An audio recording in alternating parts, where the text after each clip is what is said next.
بسم اللہ الرحمن الرحیم الحمد للہ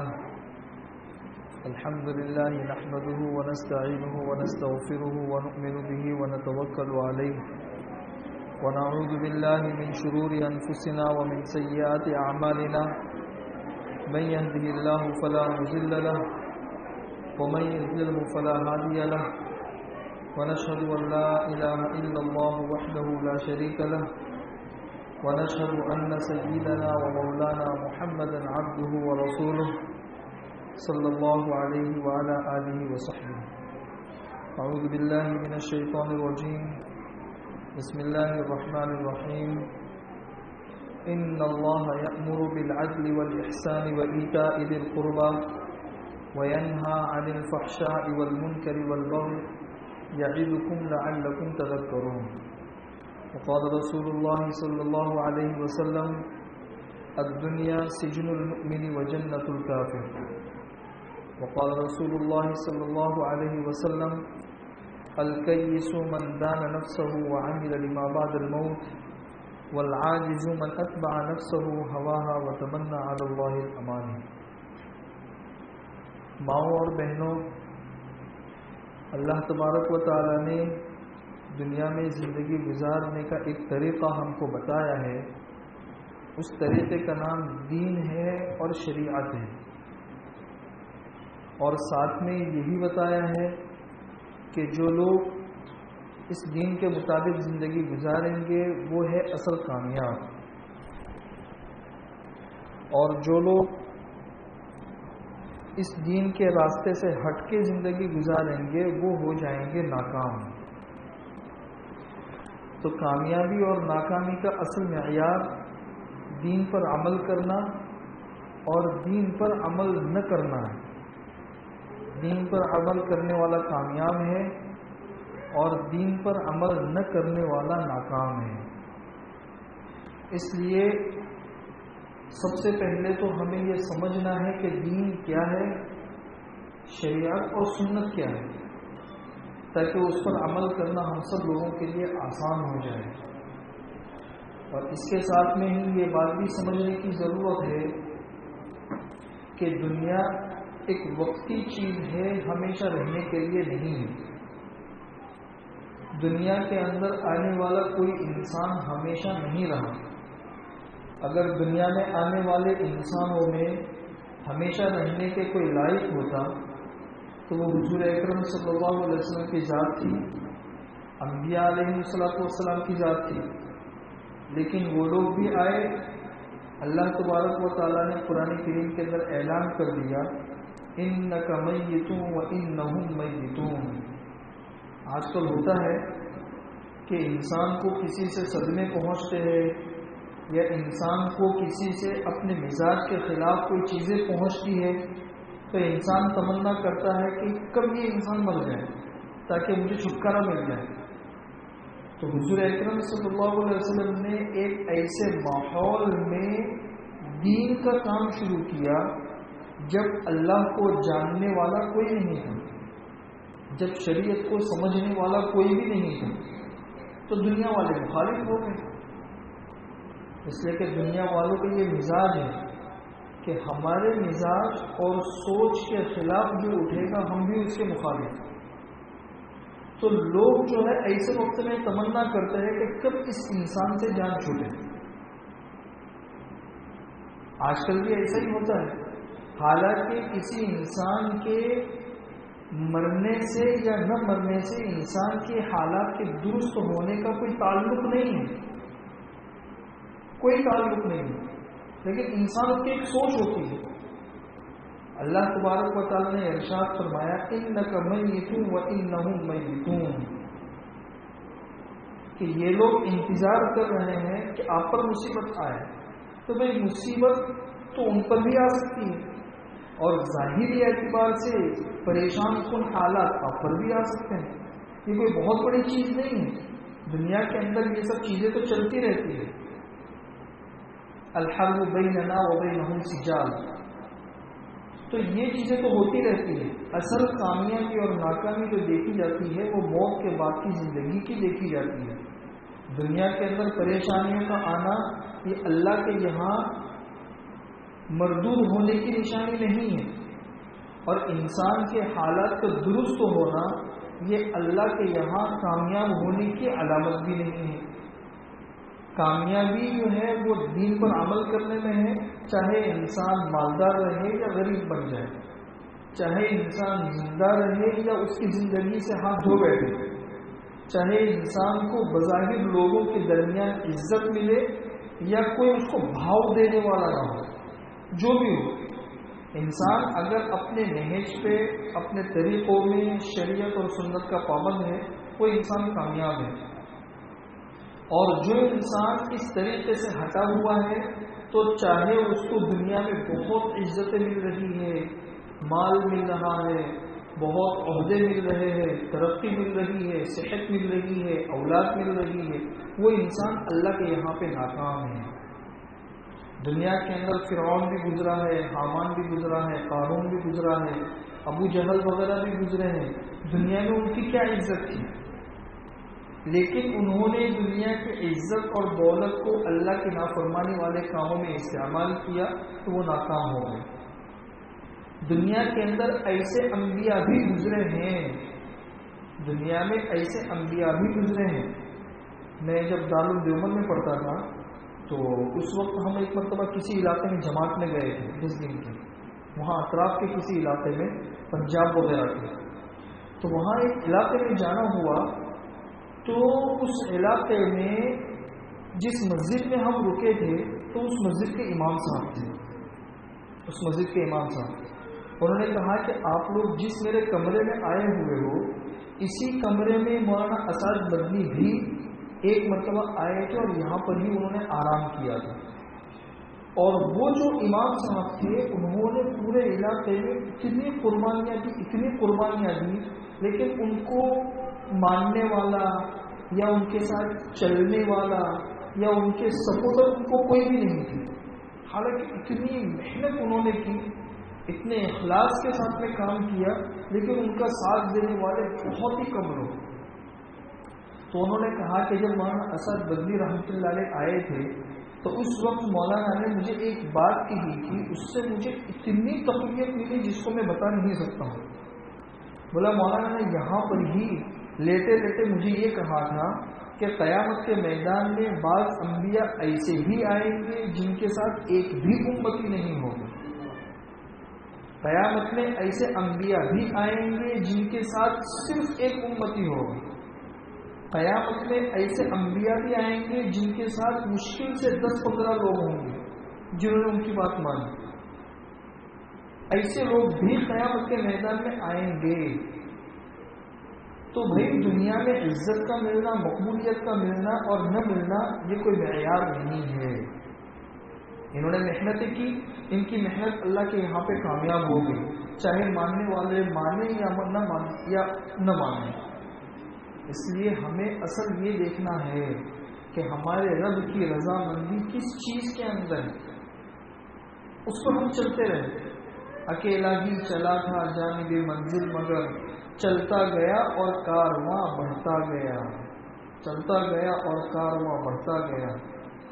اس لیے اس بات کو اچھے طریقے سے سمجھ لے، اس لیے کہ یہ ایک بہت بڑا دھوکہ ہے جو عام طور پر لوگوں کی ایک سوچ بنی ہوئی ہے چڑھتے سورج کے ساتھ. بھائی جس کا نام ہو رہا ہے اس کے پیچھے چل لو، لیکن جو انسان کام کر رہا ہے اخلاص کے ساتھ میں، انسان اس کو کوئی اہمیت نہیں دیتا ہے. ہمارے علاقے کے جو علماء ہیں یا جو عورتوں میں رہ کر کام کرتی ہے اخلاص کے ساتھ میں، ان کی کتنی قربانیاں ہیں اس کا احساس نہیں ہوتا. ان باتوں کو ہم سمجھیں. اور دنیا کی زندگی بہت ہی مختصر ہے. حضور اکرم صلی اللہ علیہ وسلم نے ارشاد فرمایا کہ دنیا اور آخرت کی مثال بالکل ایسی ہے جیسے قطرے اور سمندر کی مثال، کہ جس طرح قطرے اور سمندر میں کوئی نسبت نہیں، اسی طریقے سے دنیا اور آخرت میں بھی کوئی نسبت نہیں.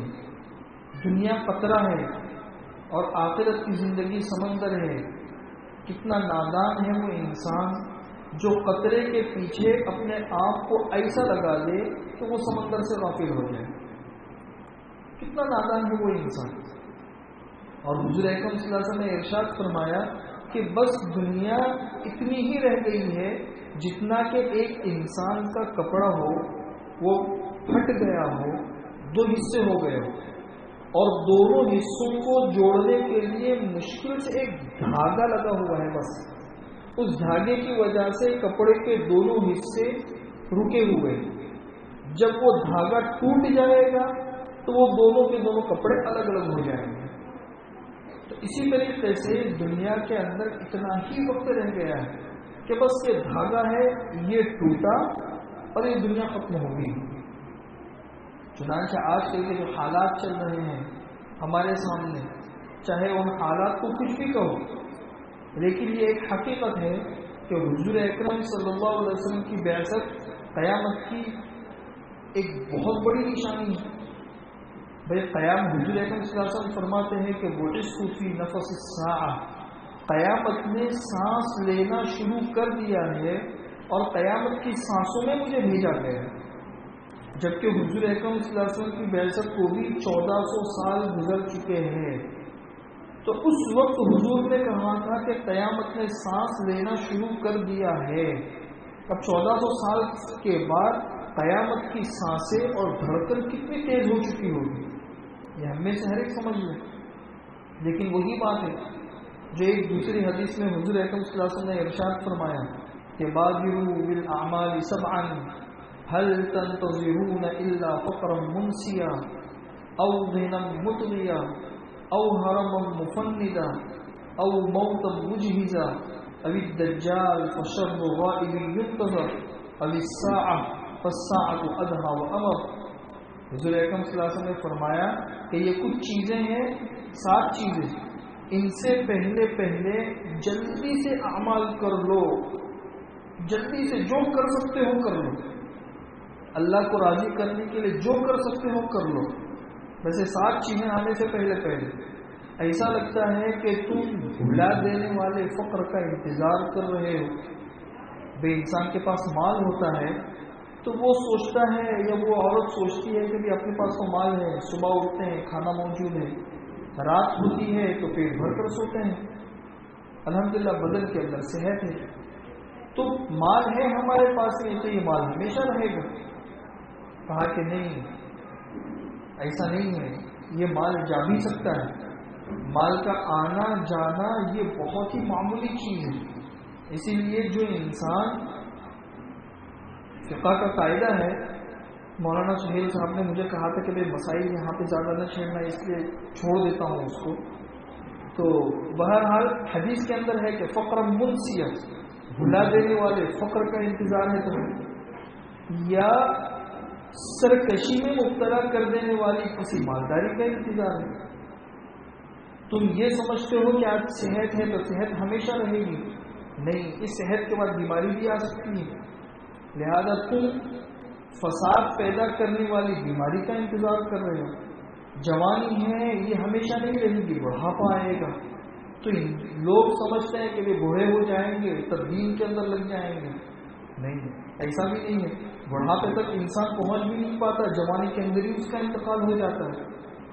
رات کو سویا, ہم نے بامبے میں تھا, ایک پہچان والا ہے, بہت صحت مند نوجوان, بہت صحت مند. تو کسی نے مجھے آ کے کہا کہ حضرت وہ جو اس کو پہچانتے وہ خوجا سے مسلمان ہوا تھا اور مسائل کے لیے فون کرتا رہتا تھا. بولا وہ رات کو سویا تو صبح اٹھا ہی نہیں, کوئی بیماری نہیں,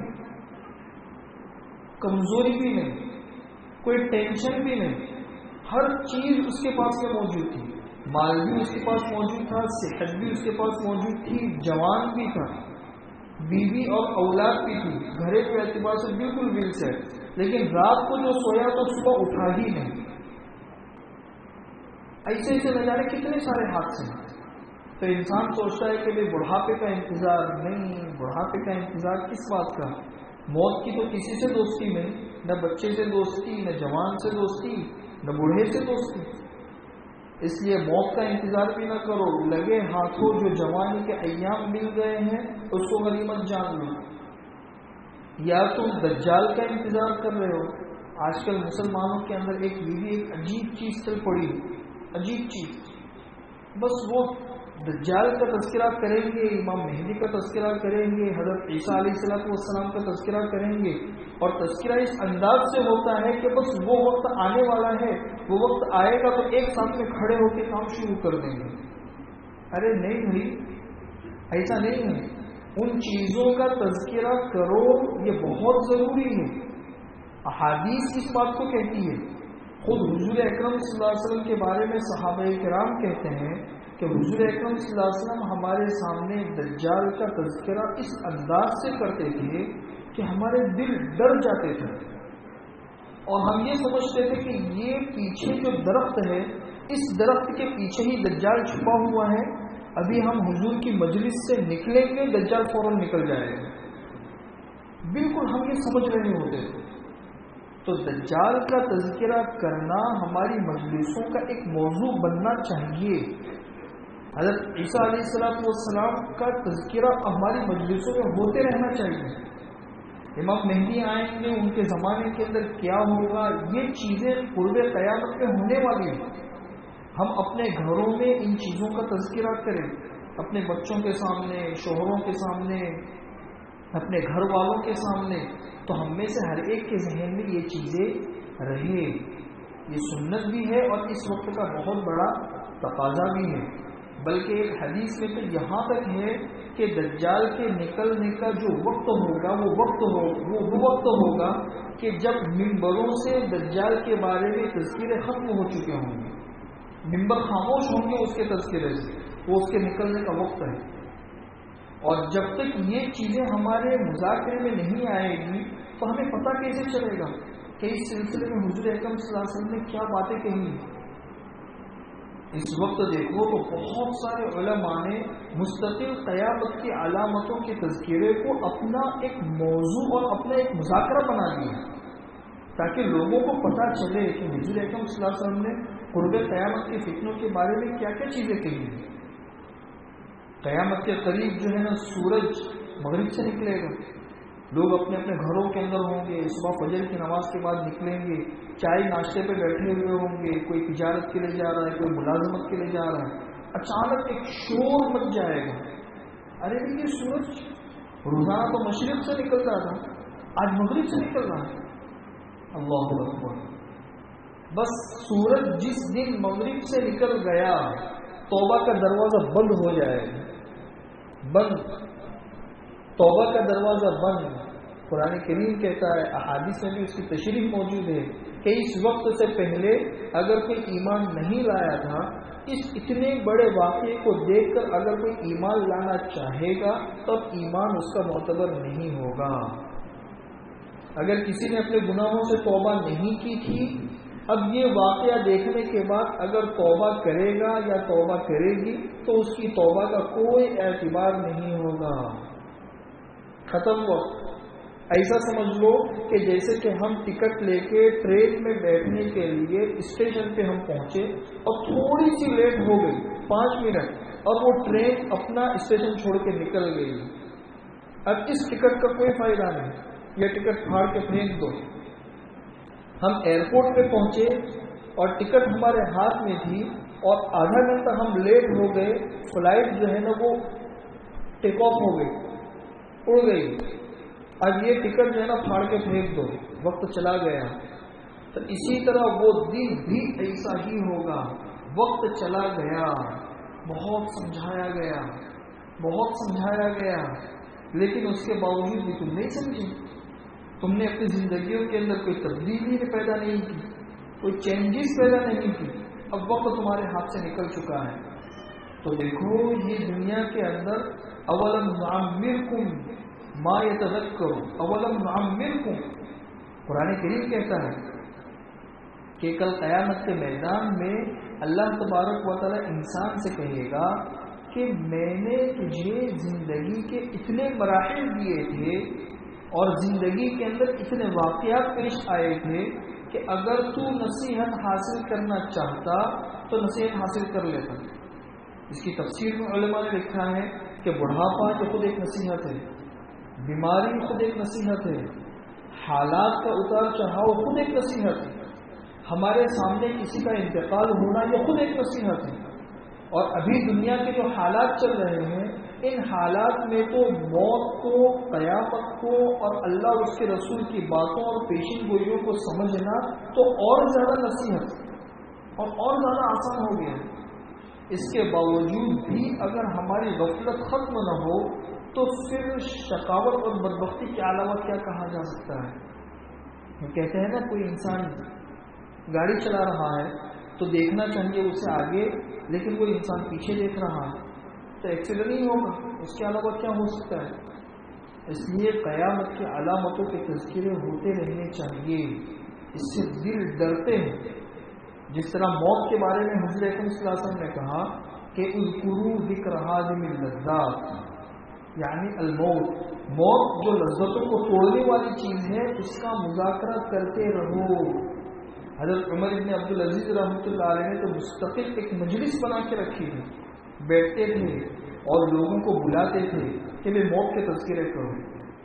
موت کے تذکرے سے دل جو ہے وہ دنیا سے ہٹتا ہے، دنیا سے اچڑتا ہے. ان کے مجلسوں کے اندر موت کے تذکرے ہوتے تھے. موت جب ہمیشہ ہمارے سامنے رہے گی تو خواہشات کی طرف انسان نہیں جائے گا. پھر اس عورت کو یہ احساس ہوگا کہ میں مرنے والی ہوں، آج دنیا میں میں اگر پردہ نہیں کروں گی تو قبر میں جا کے میرا کیا بنے گا. اللہ کے سامنے مجھے کھڑا کیا جائے گا، میں اللہ کے سامنے کیا جواب دوں گی. اللہ تعالیٰ کہے گا کہ میں نے تو اپنے نبی کے واسطے سے تمہیں کہہ دیا تھا، یا ایھا النبی قل لازواجک وبناتک ونساء المؤمنین یدنین علیہن من جلابیبہن. میں نے تو حکم دیا تھا کہ اے نبی، مسلمان عورتوں سے کہہ دو، اپنی بیٹیوں سے کہہ دو، اپنی عورتوں سے کہہ دو کہ جب گھر سے باہر نکلے تو اپنے کو مکمل ڈھانک کے نکلے، مکمل ڈھانک کے نکلے. اچھا، آج کل ایک عجیب فتنہ یہ بھی کھڑا ہوا ہے، یورپی ممالک ہیں یا اسلام دشمن طاقتیں ہیں، وہ کہتی ہے کہ بھئی یہ عورت کے لیے پردہ جو ہے یہ تو عورت کے لیے قید ہے، عورت کو باندھ دیا اسلام نے. انسان کو آزاد پیدا ہوتا ہے، یہ بندش کیسی. چنانچہ اس نعرے کے اندر آ کے بہت سی مسلمان عورتوں نے بھی اپنے پردوں کو ہٹا دیا. وہ ہم پردے کو نہیں مانتے، یہ تو بہت بڑی قید ہے. حضرت تھانوی رحمۃ اللہ علیہ نے بڑا اچھا جواب دیا ہے کہ ارے بھائی، تم بیٹھے بیٹھے حملے کر رہے ہو کہ یہ قید ہے. جو عورتیں پردہ کرتی ہے ان سے پوچھو کہ وہ قید سمجھتی ہے یا حفاظت سمجھتی ہے. بھائی تم کہہ رہے ہو کہ قید ہے، لیکن جو عورتیں پردہ کرتی ہیں وہ خود فیصلہ کرے کہ یہ ہمارے لیے قید بندھن ہے یا ہماری حفاظت اور سیکورٹی. دیکھ، پردہ جو ہے یہ عورت کے لیے قید نہیں ہے، عورت کے لیے حفاظت اور سیکورٹی. جیسے میں آپ کو بتاؤں کہ سونے اور چاندی اور قیمتی سے قیمتی دھات جو ہوتی ہے نا، دھات، اس کی مستقل کانیں ہوتی ہیں. یہ عام راستوں کے اوپر پڑی ہوئی نہیں ملتی. ہم لوگ ایک مرتبہ ساؤتھ افریقہ گئے تھے تو وہاں لوگ لے کر گئے ایک جگہ پہ، بولا یہ پہاڑ ہے، یہاں سے سونا نکلتا ہے. وہ سونا کس طریقے سے نکلتا ہے؟ سونا نکلتا اس طریقے سے ہے کہ وہاں پہ دھماکے کیے جاتے ہیں.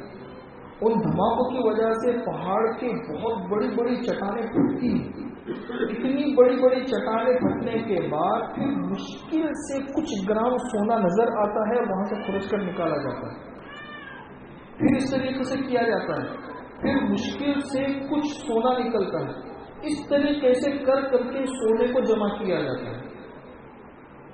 یعنی ایسا بھی نہیں ہے کہ کھودو اور ایک ساتھ میں سونے کا خزانہ نکل گیا، ایسا بھی نہیں. اتنی بڑی بڑی چٹانوں میں معمولی گرام کے سونے بکھرے ہوئے ہوتے ہیں.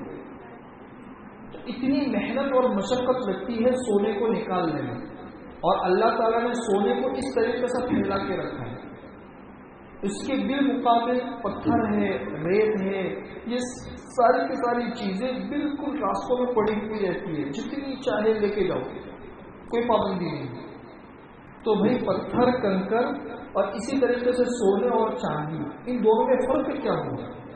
یہ چیزیں قیمتی ہیں، اس کی وجہ سے اللہ تعالیٰ نے اس کی حفاظت کا مکمل انتظام کیا، اور یہ چیزیں پتھر اور کنکر ہے، کوئی قیمت نہیں اس کی، اس لیے راستوں میں پڑی ہوئی، کوئی قیمت ہی نہیں. دوسری مثال لے لو، ایک عام انسان ہے، اور جب گھر سے نکلتا ہے تو اس کے ساتھ کوئی سیکورٹی نہیں ہوتی، کوئی سیکورٹی نہیں، اس لیے کہ اس کی جان کو کوئی خطرہ ہی نہیں ہے، عام انسان ہے.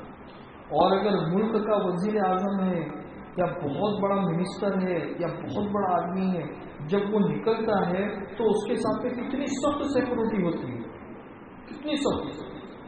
تو پتہ کیا چلا کہ وہ اہم انسان ہے، اس کی وجہ سے اس کے ساتھ میں سیکورٹی ہے.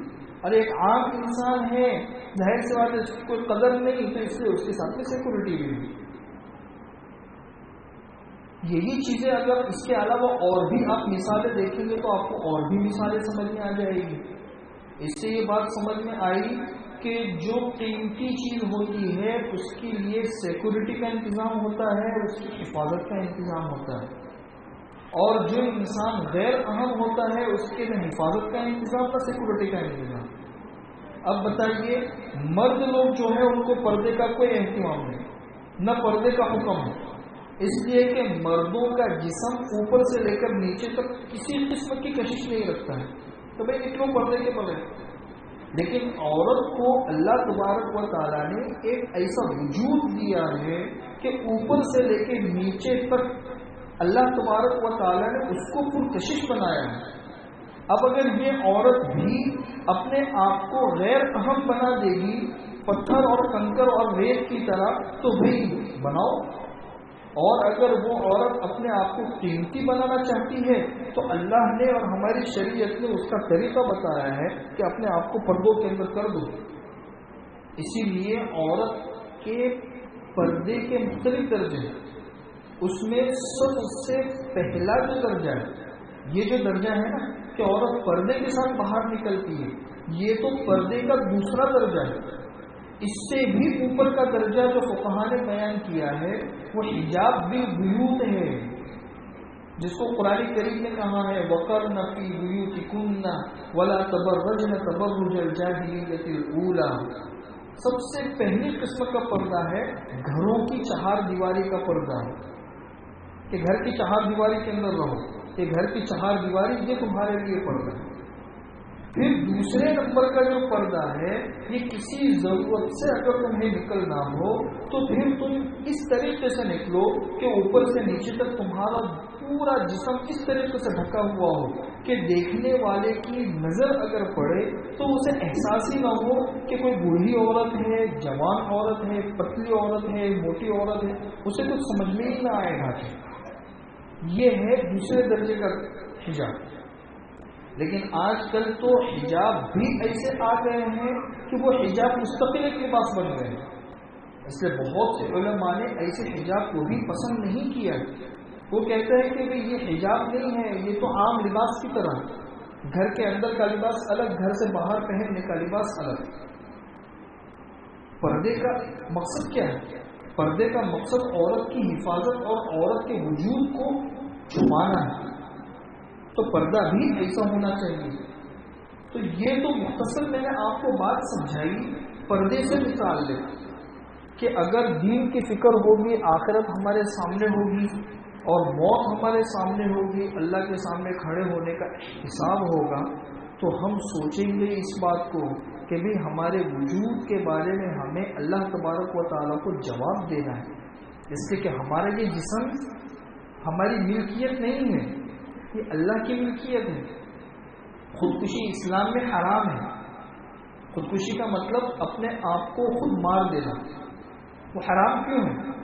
فقہاء نے اس کی وجہ لکھی ہے کہ وہ حرام اس بنیاد پر ہے کہ انسان اپنے جسم کا مالک ہے ہی نہیں. اس جسم کا مالک تو اللہ ہے. تو یہ ایسا ہے جیسے کہ انسان نے کسی اور کی ملکیت میں تصرف کیا ہے. یہ ایسا ہی ہے جیسے کہ کوئی انسان پیسہ لے کر جا رہا تھا اور کسی نے اس پر حملہ کر کے ان پیسوں کو لوٹ لیا.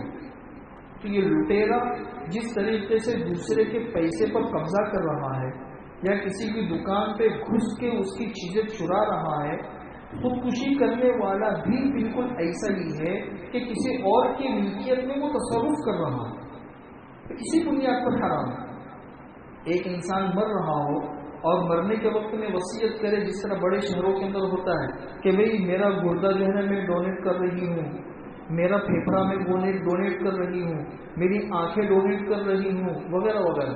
تو جسم کے اعضاء کو بیچنا بھی حرام، اور جسم کے اعضاء کو موت کے بعد کسی اور کو گفٹ دینے کی وصیت کرنا بھی حرام۔ کیوں؟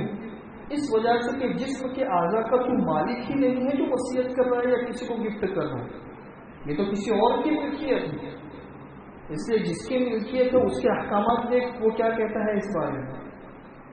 ہاں، اس لیے یہ جسم جو اللہ تبارک و تعالیٰ نے ہمیں دیا ہے، اس جسم کے مالک اصل اللہ تبارک و تعالیٰ ہے، اس لیے اس جسم پر ہم اس کی ہدایات کے مطابق عمل کریں گے تو اللہ تبارک و تعالیٰ کے عذاب اور پکڑ سے بچ جائیں گے، اور اگر اس جسم کے کسی بھی عضو کا استعمال اللہ کی بتائی ہوئی ہدایت کے خلاف کریں گے تو اللہ تبارک و تعالیٰ کی طرف سے پکڑ آئے گی اس جسم کے اعضاء کے اوپر۔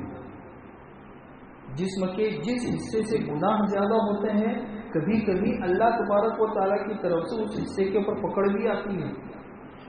آنکھوں کی بیماریاں اگر زیادہ ہو جاتی، بد نظری زیادہ ہو گئی، تنہائی کے گناہ زیادہ ہو گئے، آنکھوں کی روشنی کم ہو جاتی ہے، انسان اپنے دماغ کا استعمال غلط کاموں میں کرتا ہے، یہ انسان پاگل بن جاتا ہے۔ لوگ سمجھتے ہیں بھئی ارے بھائی ڈاکٹر صاحب کو بتاؤ، ڈاکٹر صاحب کہیں گے کہ ہاں بھائی یہ ہو گیا یہ ہو گیا یہ ہو گیا، لیکن اس کے پیچھے چلے جاؤ تو اصل وجہ یہ ہے کہ تم نے دماغ سے اللہ کی نافرمانی والے کام کیے، یہ دماغ اللہ نے متاثر کر دیا۔ بہت سے لوگوں کو فالج لگ جاتے ہیں۔ ہم یہ نہیں کہتے کہ ہر فالج زدہ انسان اپنے اعضاء کا غلط استعمال کرنے والا ہو، ہاں لیکن یہ ضرور ہے کہ بہت سے مرتبہ جسم کے اعضاء کے غلط استعمال سے پھر اللہ تبارک و تعالیٰ اسی قسم کی بیماریوں کے اندر مبتلا بھی کر دیتے ہیں۔ آج کل کی جتنی بیماریاں ہیں ان بیماریوں کے اوپر بھی غور کریں، ان بیماریوں کے اوپر بھی غور کریں۔ جسم کے جس حصے سے جس طرح کے گناہ وجود میں آتے ہیں تو پھر اللہ تبارک و تعالیٰ کی طرف سے ویسی پکڑ بھی آتی ہے۔ اس لیے سمجھے اس بات کو کہ یہ جسم ہماری ملکیت نہیں ہے، ہم امین ہیں، اللہ نے ہمیں یہ جسم دیا ہے، یہ زندگی دی ہے، اب اس کی ہدایت کے مطابق ہمیں اس کا استعمال کرنا ہے۔ کہ میرے اللہ نے میرے آنکھوں کے اوپر کیا پابندیاں لگائی ہے، میری زبان کے اوپر کیا پابندی لگائی ہے۔ آج زبان کا استعمال کتنا خطرناک ہے۔ حضرت تھانوی رحمۃ اللہ نے مثال دی ہے کہ زبان کی مثال بالکل ایسی ہے جیسے چمچ، کہ چمچ ہے، اس کا صحیح اور غلط دونوں استعمال آپ کے ہاتھ میں ہے۔ اسی چمچ سے آپ گندگی بھی اٹھا سکتے ہیں یا آپ نے اس چمچ کا غلط استعمال کیا، اور اسی چمچ سے آپ کھانا بھی اٹھا سکتے ہیں، یہ آپ نے اس چمچ کا صحیح استعمال کیا۔ تو چمچ اللہ نے آپ کو دے دی ہے، اس چمچ کا صحیح اور غلط استعمال یہ آپ کے ہاتھ میں۔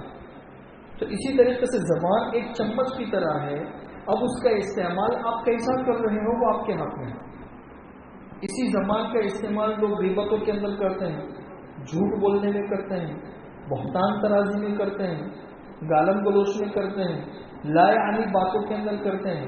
یہ ایسا ہی ہے جیسے کہ ہم چمچ سے گندگی اٹھا رہے ہیں۔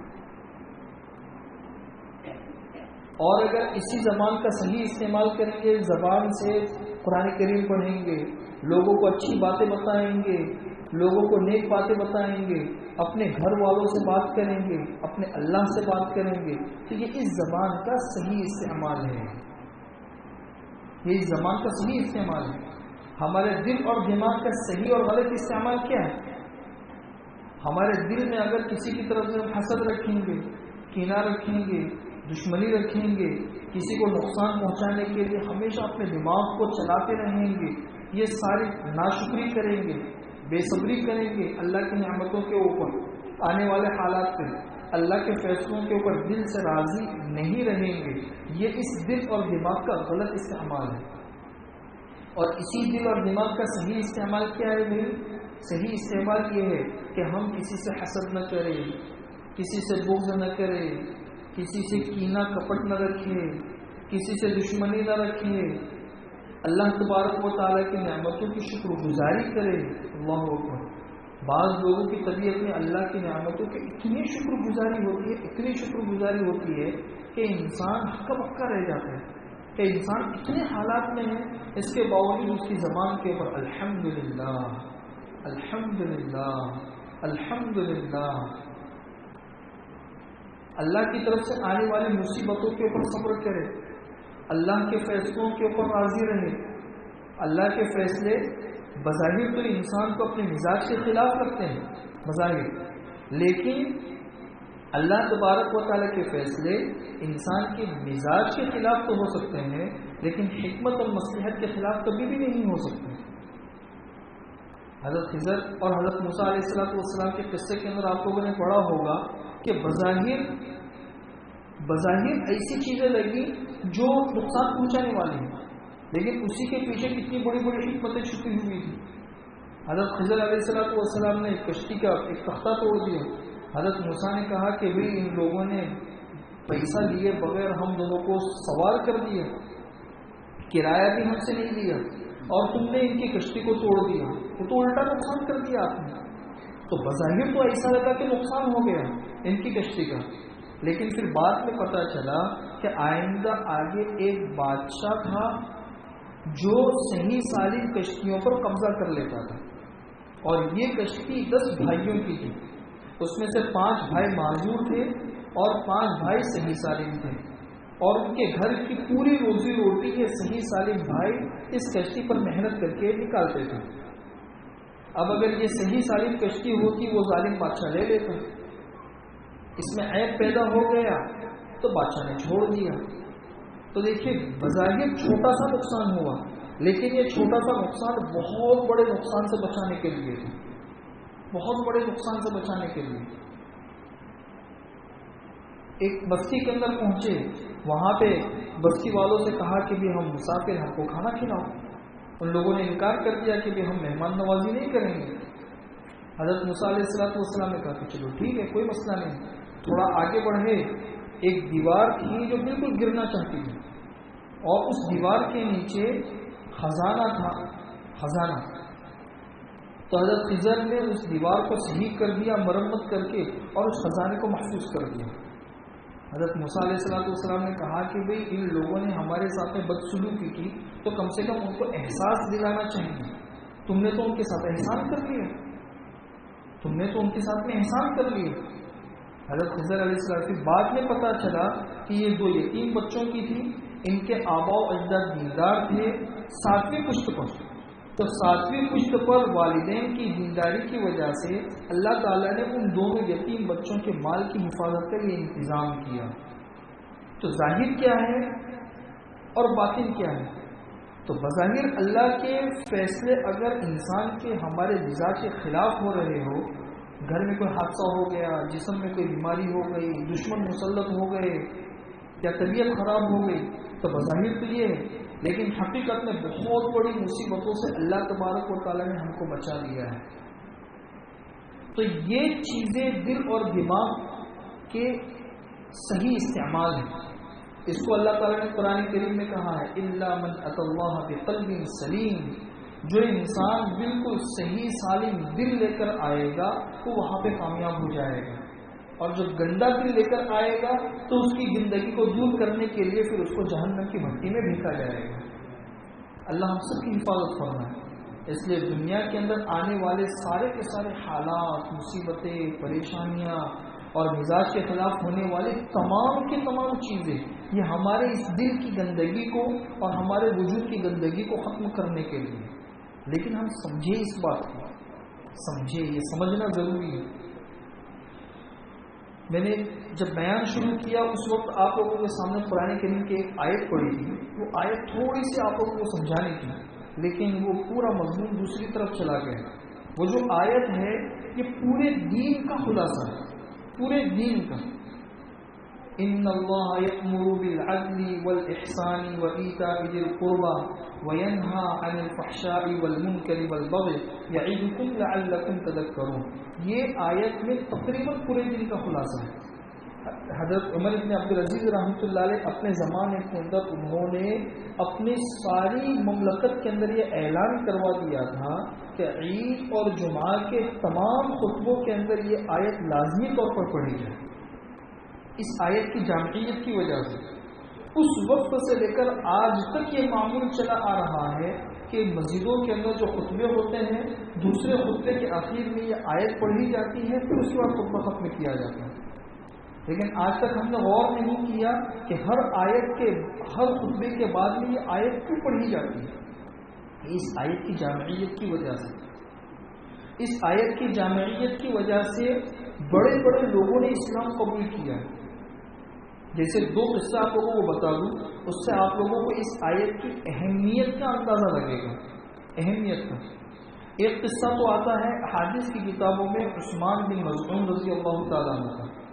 یہ عثمان بن مظعون رضی اللہ تعالیٰ عنہ جو ہے یہ بہت بڑے صحابی ہیں اور قدیم الاسلام ہے. قدیم الاسلام کا مطلب کہ یہ 14ویں نمبر کے مسلمان ہیں، 14ویں نمبر کے. اور یہ اسلام آنے سے پہلے حضور اکرم صلی اللہ علیہ وسلم کے بہت گہرے دوست تھے، بہت گہرے. پھر جب اسلام آیا، حضور اکرم صلی اللہ علیہ وسلم کو اللہ تعالیٰ نے نبوت دی، پھر حضور نے کام کرنا شروع کیا، تو یہ جو تھے یہ حضور اکرم صلی اللہ علیہ وسلم سے ہٹ گئے کہ بھائی اب آپ کی اور میری لائن جو ہے نا وہ الگ الگ ہے. دوستی برقرار رہے گی لیکن میں آپ کی یہ باتیں نہیں مانوں گا. ایک مرتبہ ایسا ہوا کہ جب حضور اکرم صلی اللہ علیہ وسلم کا حضرت خدیجہ سے نکاح ہو گیا تھا، تو حضرت خدیجہ رضی اللہ تعالیٰ عنہ سے نکاح ہونے کے بعد گھر کے آنگن میں حضور اکرم صلی اللہ علیہ وسلم بیٹھے ہوئے تھے. گھر کے آنگن میں جس طرح گھروں کے آنگن ہوتے ہیں دیہاتوں وغیرہ میں آپ کے یہاں پہ، تو اتنے گھر کے سامنے سے عثمان بن مظعون گزرے. گھر کا دروازہ کھلا ہوا تھا، تو حضور اکرم صلی اللہ علیہ وسلم کو جب دیکھا انہوں نے تو گزر گئے.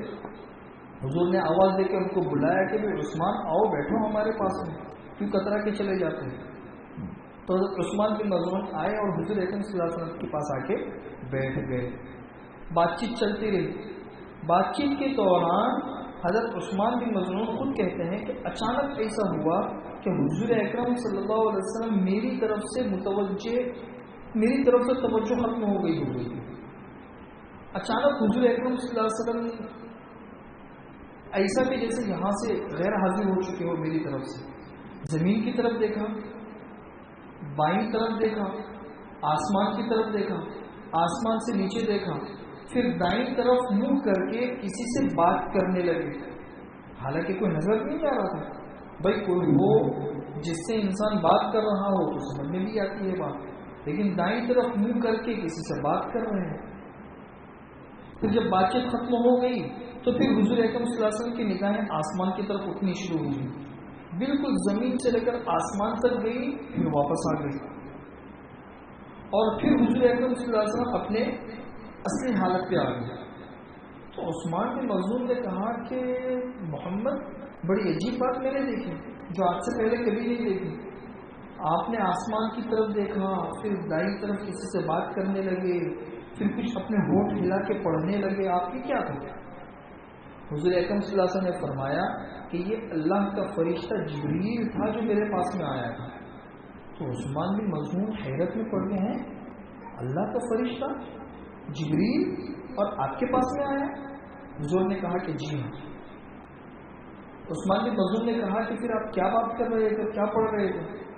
تو حضور اکرم صلی اللہ علیہ وسلم نے فرمایا کہ جس فرشتے نے اللہ تبارک و تعالیٰ کی طرف سے ایک آیت اور ایک پیغام میرے پاس میں بھیجا تھا، اس آیت کو میں یاد کر رہا تھا. کون سی آیت ہے؟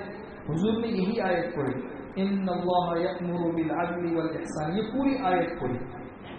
عثمان بن مظعون کہتے تھے کہ یہ پہلا واقعہ تھا کہ اس آیت کی جامعیت کو دیکھ کر میرے دل کے اندر اسلام داخل ہو گئے، دل کے اندر.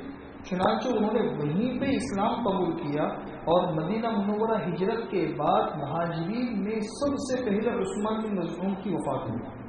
سب سے پہلے حضور اکرم صلی اللہ علیہ وسلم جب ان کا انتقال ہوا تو حضور اکرم صلی اللہ علیہ وسلم تدفین میں شریک ہوئے اور حضور نے ارشاد فرمایا کہ عثمان ہمارا بہت ہی بہترین پیش رو ہے.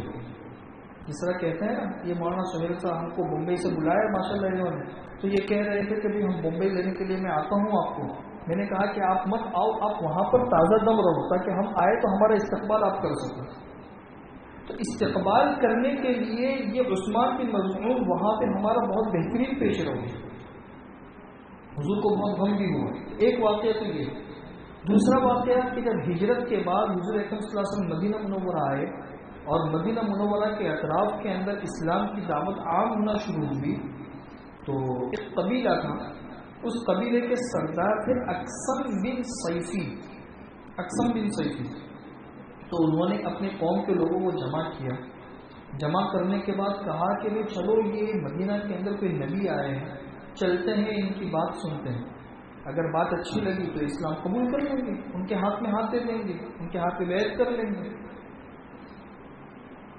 اچھا, قوم کے لوگوں نے کہا کہ بھائی آپ سردار ہو, آپ ابھی مت جاؤ, آپ قوم کے کچھ لوگوں کو منتخب کرو, اور وہ منتخب لوگوں کو بھیجو محمد کے پاس.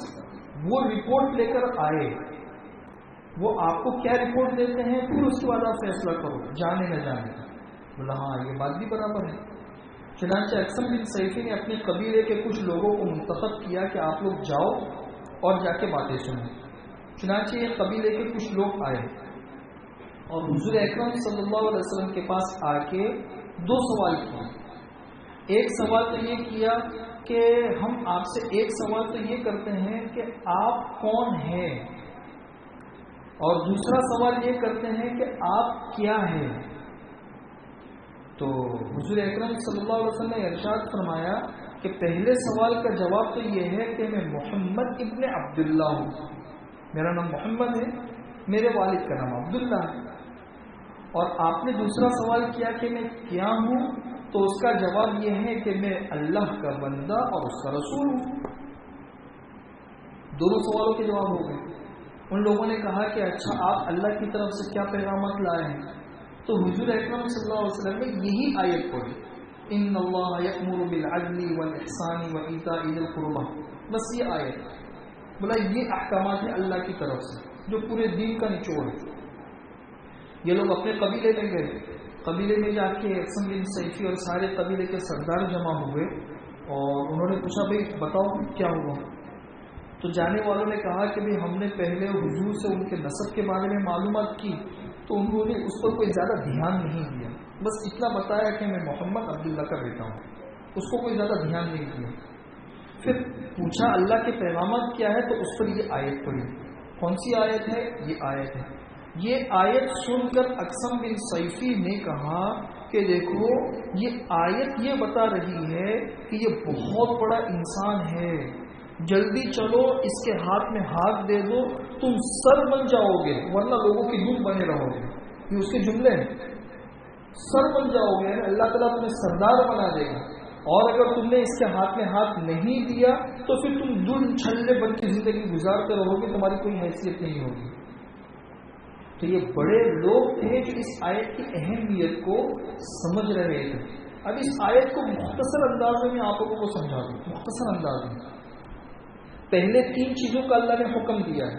اللہ تعالیٰ حکم دیتے ہیں عدل کا, احسان کا اور رشتہ داروں کو دینے کا. پھر 3 چیزوں سے اللہ تعالیٰ منع کر رہے ہیں کہ اللہ تعالیٰ روکتے ہیں فحشا یعنی بے حیائی سے, منکر غلط کاموں سے, والبغی اور ظلم کرنے سے. بس یہ 6 چیزیں ہیں. ان 6 چیزوں میں اگر غور کریں گے تو پورے دین کا خلاصہ اس کے اندر آ گیا. عدل کا مطلب ہے ہر معاملے میں اعتدال پر رہنا اور انصاف کرنا. ہر معاملے میں اللہ کے ساتھ عدل یہ ہے کہ ہم اللہ کو ایک مانیں, اس کے صفات کو مانیں. جو چیزیں حضور اکرم صلی اللہ علیہ وسلم کے ساتھ عدل یہ ہے کہ ہم حضور کو اللہ کا رسول مانیں, اللہ کا بندہ مانیں, اور حضور اکرم صلی اللہ علیہ وسلم سے محبت ہو. بہت ساری چیزیں ہیں اس کے ذمہ میں. اسی طرح اپنے نفس کے ساتھ عدل یہ ہے کہ ہم اپنے نفس سے کوئی ایسا کام نہ کرے جو اللہ کو ناراض کرنے والا ہے. اور مخلوقات کے ساتھ عدل یہ ہے کہ مخلوقات کے ساتھ میں انصاف کا معاملہ کرے، ظلم کا معاملہ نہ کرے۔ انصاف کے مقابلے میں ظلم ہے۔ جیسے میں آپ کو مثال بتاؤں کہ جب کسی کی شادی ہو جاتی ہے تو ظاہر سی بات ہے شادی کے بعد انصاف کو برقرار رکھنا بہت مشکل ہوتا ہے۔ شادی کے بعد بیوی بھی آ گئی، اور پھر بیوی سے پہلے تو گھر میں والدہ، بہنیں وغیرہ وہ تو تھی ہی۔ اب یہ انسان کے لیے بڑا مشکل مقام ہوتا ہے کہ وہ والدہ کو بھی دیکھے، ان کے مزاج کو بھی سمجھے، پھر بیوی جو ایک شریک حیات ہے اس کو بھی اچھے طریقے سے لے کر چلے۔ آپ کے وہاں پہ اگر کوئی کام کرتے ہیں تو ایسا نہیں کہ آپ نے کام کروایا ان کو پگار نہیں دیا، یہ ان کے ساتھ میں آپ نے ظلم کیا۔ آپ اپنے وہاں پہ جانوروں کو رکھتے ہیں، کام لیتے ہیں، لیکن ان کو چارہ نہیں دیتے، ان کے کھلانے پلانے کا انتظام نہیں کرتے، یا آپ ان کے ساتھ ظلم کرتے ہیں۔ آپ نے کسی عورت کو اپنے گھر میں اپنی بیوی بنا کر لائے، اس سے کام لیتے ہیں، سب کچھ لیتے ہیں، لیکن اس کی طرف کوئی دھیان نہیں، اس کو محبت اور پیار نہیں دینا، اس کے کھانے پینے کا خیال نہیں کرنا، بیمار پڑ گئی ہے تو اس کی دوا دارو کی فکر نہ کرنا، یہ ساری کی ساری بیوی کے ساتھ میں ظلم ہے۔ اسی طریقے سے اگر بہت سی جگہوں پہ عورتوں کی طرف سے بھی ظلم ہوتا ہے کہ شوہر ہے، بات پہ اس کے ساتھ ٹارچرنگ کا معاملہ کرنا، اس کو پریشان کرنا، اس کے مال کو پیچھے پیچھے سے لے کر ختم کر دینا، تو یہ ظلم ہے۔ اور اس کے مقابلے میں انصاف ہے۔ انصاف جو ہے نا یہ فرض ہے، تو یہ تو ہے انصاف۔ انصاف کے بعد دوسرا درجہ ہے احسان کا۔ احسان کہتے ہیں کسی کے ساتھ اچھا سلوک کرنے کو، کسی کے ساتھ میں اچھا سلوک کرنے کو۔ جیسے میں اس کو ایک مثال سے سمجھاؤں گا تو آپ کو بات سمجھ میں آئے گی کہ جیسے حضور اکرم صلی اللہ علیہ وسلم نے فرمایا کہ اللہ تعالیٰ نے ہر چیز پر احسان کو لازم کر دیا ہے۔ ان اللہ کتب الاحسان علی کل شیء۔ جب تم کسی جانور کو ذبح کرو اچھی طریقے سے ذبح کرو، اس طریقے سے ذبح مت کرو تو اس کو تکلیف ہو۔ اسی لیے جانور کو جب ذبح کرنے کا حکم ہے تو گردن سے ذبح کرنے کا حکم ہے، پیچھے گدی کی طرف سے ذبح کرنے کی اجازت نہیں ہے، اس سے جانور کو تکلیف زیادہ ہوتی ہے۔ اسی طریقے سے جانور کو لاٹھیاں مارو، لاٹھیاں مارو، لاٹھیاں مارو تاکہ مر جائے وہ، تو لاٹھیاں تو مارتے رہو گے اس جانور کو کتنی تکلیف ہوگی۔ بھائی سیدھا سیدھا تم اس کی گردن کے اوپر چھری چلا لو، 2 منٹ کے اندر اس کی روح نکل جائے گی۔ لاٹھیاں مارتے رہو 2 گھنٹے تک، 5-6 گھنٹے تک وہ تڑپتی رہے گی۔ سمجھو اسلام کیا چیز کی تعلیم دیتا ہے۔ اس لیے تم جانور کو ذبح کرو تو اچھے طریقے سے چھری کر لو اور پھر اس کے بعد جانور کو ذبح کرو۔ اسی طریقے سے ہر چیز میں اللہ تعالیٰ نے احسان کو رکھا ہے۔ احسان، بیوی ہے، بیوی کو مہینے کا جو خرچہ گھر کے کھانے پینے وغیرہ کا وہ تو دینا فرض ہے، وہ عدل کے اندر آتا ہے، لیکن ساتھ میں پاکٹ منی دینا وہ ایک احسان کے درجے میں آتا ہے۔ نہیں دو گے تو گنہگار نہیں ہوں گے، لیکن وہ ایک احسان ہے۔ اسی طریقے سے بیویوں کی طرف سے یہ ایک صرف مثالیں دے رہا ہوں، ورنہ اس کے اندر بہت ساری چیزیں آ سکتی ہیں کہ بیوی ہے، بہت سے مرتبہ ہوتا ہے کہ بھئی بیوی ہے تو گھر کا کھانا پکانا اس کے اوپر کوئی فرض نہیں، شوہر کا کپڑا دھونا اس کے اوپر کوئی فرض نہیں، شوہر کے والدین کی خدمت کرنا کوئی فرض نہیں، لیکن اس کے باوجود بھی اگر عورت اپنے شوہر کے کپڑے دھوئے گی، گھر کے برتن مانجے گی، گھر کا کھانا پکائے گی، والدین کی خدمت کرے گی، شوہر کے والدین کی، اور شوہر کے گھر والوں کو دل دے گی، اچھی طرح سے برتاؤ کرے گی، تو یہ احسان کر رہی ہے۔ احسان، اس لیے کام صرف عدل سے نہیں چلتا ہے، عدل کے ساتھ ساتھ میں احسان بھی ضروری ہے۔ اگر عدل کی وجہ سے معاشرہ ظلم سے بچتا ہے اور ایک استواری پیدا ہوتی ہے تو احسان کی وجہ سے معاشرے میں مٹھاس اور خوشگواری پیدا ہوتی ہے۔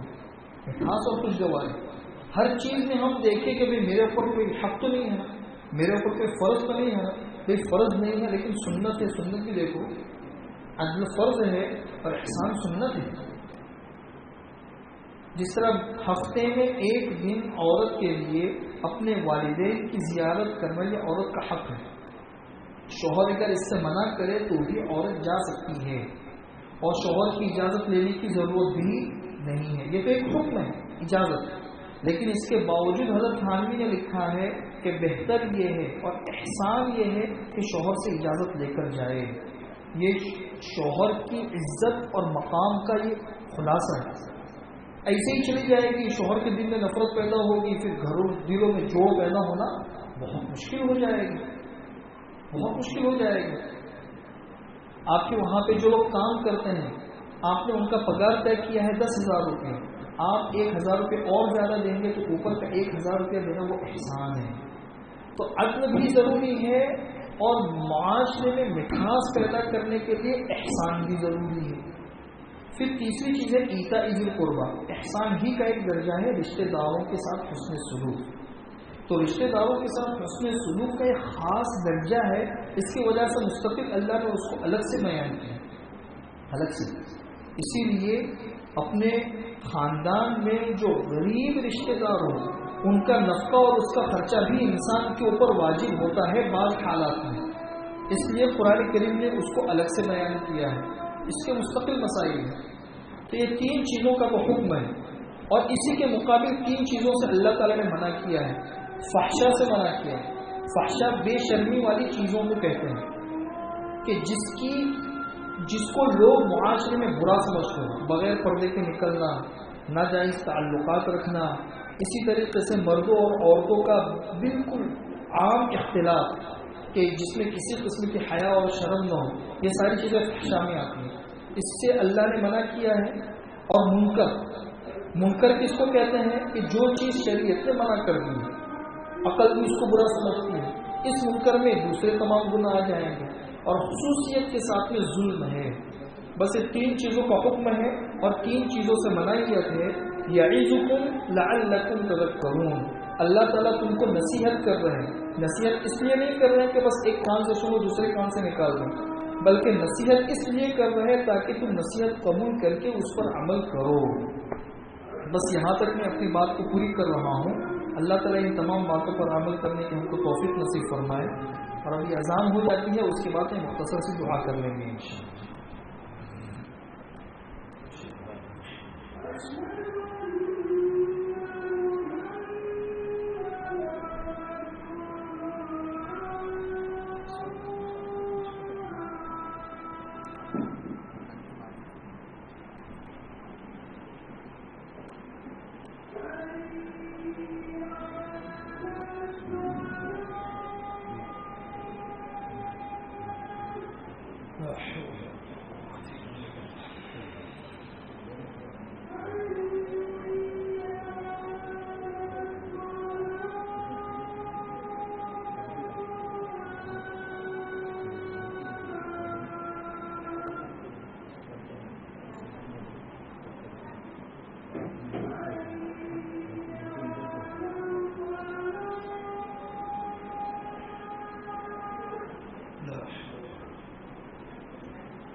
ایک آخر اعلان یہ سن لیں کہ انشاءاللہ آج مغرب کی نماز کے بعد مردوں میں بیان ہوگا.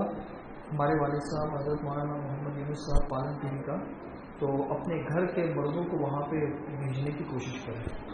دعا کریں. اللهم صل على محمد وعلى آل محمد كما صليت على إبراهيم وعلى آل إبراهيم إنك حميد مجيد. ربنا ظلمنا أنفسنا وإن لم تغفر لنا وترحمنا لنكونن من الخاسرين. ربنا لا تزغ قلوبنا بعد إذ هديتنا وهب لنا من لدنك رحمة إنك أنت الوهاب. لا إله إلا الله الحليم الكريم. سبحان اللہ رب العرش العظیم الحمد للہ رب العالمین نسألك موجبات رحمتك وعزائم مغفرتك والغنیمة من كل بر والسلامة من كل إثم لا تدع لنا ذنبا إلا غفرته ولا هما إلا فرجته ولا دينا إلا قضيته ولا حاجة من حوائج الدنيا هي لك رضا ولنا فيها صلاح إلا قضيتها ويسرتها يا أرحم الراحمين ربنا لا تؤاخذنا إن نسينا أو أخطأنا ربنا ولا تحمل علينا إصرا كما حملته على الذين من قبلنا ربنا ولا تحملنا ما لا طاقة لنا به واعف عنا واغفر لنا وارحمنا أنت مولانا فانصرنا على القوم الكافرين ربنا لا تزغ قلوبنا بعد إذ هديتنا وهب لنا من لدنك رحمة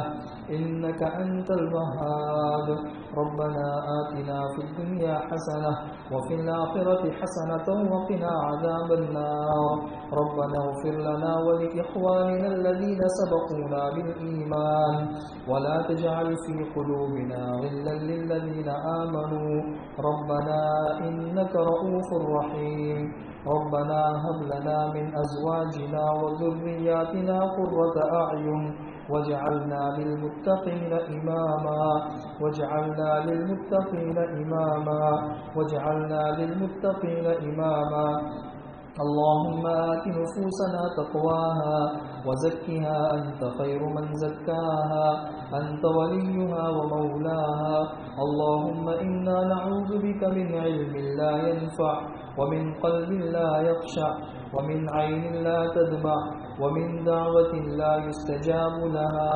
اللهم أصلح لنا ديننا الذي هو عصمة أمرنا وأصلح لنا دنيانا التي فيها معاشنا وأصلح لنا آخرتنا التي إليها معادنا واجعل الحياة زيادة لنا في كل خير واجعل الموت راحة لنا من كل شر واجعل الموت راحة لنا من كل شر واجعل الموت راحة لنا من كل شر اے اللہ ہمارے گناہوں کو معاف فرما اے اللہ ہمارے خطاؤں سے درگزر فرما اے اللہ ہم آپ کے گنہگار بندے اور بندیاں گنہگاروں کا مجمع یہاں پہ جمع ہوا ہے اے اللہ ہم سب کے گناہوں کو معاف فرما دے اے اللہ چھوٹے بڑے گناہوں کو معاف فرما دے اے اللہ ہمارے گناہ آپ کا نقصان نہیں پہنچا سکتے لیکن اگر آپ نے معاف نہیں کیا تو ہمارا نقصان ہو جائے گا اے اللہ گناہوں کی دلدل سے ہمیں نکال دے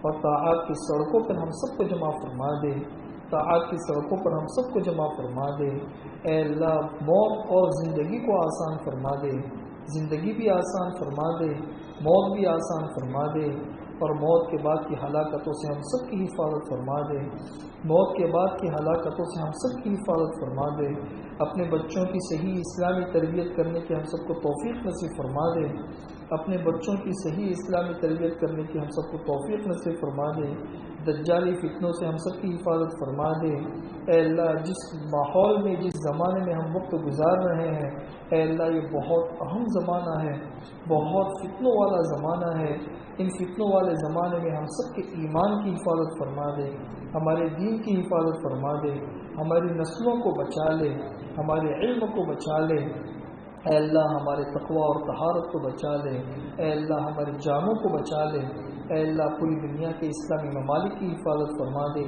دینی خانقاہوں کی حفاظت فرما دے اسلامی مدارس کی حفاظت فرما دے مساجد اور مدارس کی حفاظت فرما دے دینی ٹھیوں کی حفاظت فرما دے اے اللہ جو لوگ آپ کے دین کے لیے قربانیاں دے رہے ہیں چاہے مرد ہو چاہے عورت ہو چاہے کسی بھی شعبے سے تعلق رکھتے ہو اے اللہ ان کے گھروں کی حفاظت فرما دے ان کے بال بچوں کی حفاظت فرما دے ان کی جائیداد کی حفاظت فرما دے ان کی عزتوں کی حفاظت فرما دے، اے اللہ ان کے دشمنوں کے اوپر ان کو کامیابی نصیب فرما دے، ان کو غلبہ نصیب فرما دے، اے اللہ تیرے دین کی حفاظت فرما دے، تیرے دین والوں کی حفاظت فرما دے، اے اللہ امت کے غم میں تڑپنے والے لوگ پیدا فرما دے، رات کی تنہائیوں میں تیرے سامنے اٹھ کر رونے والے مردوں اور عورتوں کو پیدا فرما دے، اے اللہ رات کی تنہائیوں میں تیرے سامنے اٹھ کر امت کے لیے بلکنے والے، امت کے لیے رونے والے مردوں اور عورتوں کو پیدا فرما دے۔ کتنے لوگ بیمار ہیں، ان کے پاس میں بیماری ختم کرنے کے لیے دوائیں نہیں ہیں، کمزور ہے، قوت کے لیے کوئی سامان نہیں ہے، بھوکے ہیں، ان کے لیے غذا کا کوئی انتظام نہیں ہے، اے اللہ کتنے لوگ جیلوں میں ناجائز طریقے سے محبوس ہیں، اے اللہ ناجائز طریقوں سے محبوس ہیں، اے اللہ ان تمام کی تکلیفوں کو دور فرما دے، اے اللہ امت میں ہمیشہ ایک ایسی جماعت رہی ہے جو تنہائیوں میں امت کے لیے رونے والی بلکنے والی رہی ہے، اے اللہ ایسے افراد کم ہوتے جا رہے ہیں، اے اللہ ایسے افراد کم ہوتے جا رہے ہیں، اے اللہ پھر سے ایسے لوگوں کو پیدا فرما دے، اے اللہ ہمیں اپنے اسلاف کی یادگار بنا دے، اے اللہ ان عورتوں کو صحابیات کی یادگار بنا دے، اے اللہ کسی کو حضرت عائشہ کی نائب بنا دے، کسی کو حضرت خولہ کی نائب بنا دے، اے اللہ صحابیات کی نسبتیں ان کے اندر منتقل فرما دے، پوری دنیا کے اندر جتنی عورتیں ہیں ان تمام کو حیا والی بنا دے، شرم والی بنا دے، پردے والی بنا دے، نماز والی بنا دے، تقوی اور طہارت والی بنا دے، ایسی عورتیں بنا دے جن کی گودوں کے اندر صلاح الدین ایوبی پلا کرتے تھے، جن کی گودوں میں مولانا الیاس رحمۃ اللہ علیہ جیسے لوگ پلتے تھے، جن کی گودوں میں مولانا قاسم نانوتوی رحمۃ اللہ علیہ جیسے پیدا ہوئے، اے اللہ آج ایسے ایسے افراد کی اور ایسی گودوں کی ضرورت ہے، اے اللہ ہمارے گناہوں کی نحوست ہم سے ختم فرما دے، ہمارے گناہوں کی نحوست کی وجہ سے مسلسل یہ حالات آ رہے ہیں، مسلسل یہ حالات آ رہے ہیں، اے اللہ ہمارے گناہوں سے ہم کو چھٹکارا نصیب فرما دے، اے اللہ جس کرم سے آپ نے ہمیں یہاں پہ جمع فرمایا ہے اپنے اسی کرم سے جنت الفردوس میں عافیت کے ساتھ قیامت تک آنے والی ہماری نسلوں کے ساتھ ہم کو جمع فرما دے، قیامت تک آنے والی ہماری نسلوں میں کوئی مشرک پیدا نہ ہو، کوئی ملحد پیدا نہ ہو، کوئی بدعتی اور فاسق پیدا نہ ہو، کوئی تیرا منکر اور باغی پیدا نہ ہو، اس کے غیر سے صورت شکل پیدا فرما دے، قیامت تک آنے والی ہماری نسلوں میں اے اللہ علماء پیدا ہو، فقہاء پیدا ہو، محدثین اور مفسرین پیدا ہو، اے اللہ عارف باللہ لوگ پیدا ہو، تیری محبت والے لوگ پیدا ہو، تیرے دین کے لیے قربانیاں دینے والے لوگ پیدا ہو، مرد اور عورتیں پیدا ہو، اس کے غیر سے صورت شکل پیدا فرما دے، اے اللہ اس مجمع میں جو پریشان حال ہو عافیت کے ساتھ ان کی پریشانیوں کو دور فرما دے، جو مقروض ہو عافیت کے ساتھ ان کے قرضوں کے ادا ہونے کی غیر سے صورت شکل پیدا فرما دے، اے اللہ جو بیمار ہو عافیت کے ساتھ ان کو صحت اور شفا نصیب فرما دے، جن کے دل میں جو جائز مقاصد ہے عافیت کے ساتھ ان کے جائز مقاصد کو پورا فرما دے، اے اللہ عافیت کے ساتھ ان کے جائز مقاصد کو پورا فرما دے، اے اللہ ہمیں مانگنا نہیں آتا مگر آپ کو دینا تو آتا ہے، اے اللہ ہم مانگتے مانگتے تھک جائیں گے لیکن آپ دیتے دیتے نہیں تھکیں گے، اے اللہ ہم نے اپنی حیثیت کے مطابق مانگا، آپ اپنی حیثیت کے مطابق ہمیں عطا کیجیے، اے اللہ جو مانگا وہ بھی عطا فرما، جو مانگنے سے رہ گیا وہ بھی عطا فرما، اور اے اللہ اپنے فضل و کرم سے ہماری ساری دعاؤں کو بھی انتہا قبول فرما۔ اللهم انا نسألك من خير ما سألك منه عبدك ونبيك سيدنا محمد صلى الله عليه وسلم، ونعوذ بك من شر ما استعاذك منه عبدك ونبيك سيدنا محمد صلى الله عليه وسلم، أنت المستعان وعليك البلاغ ولا حول ولا قوة إلا بالله العلي العظيم، سبحان ربك رب العزة عما يصفون وسلام على المرسلين الحمد لله رب العالمين۔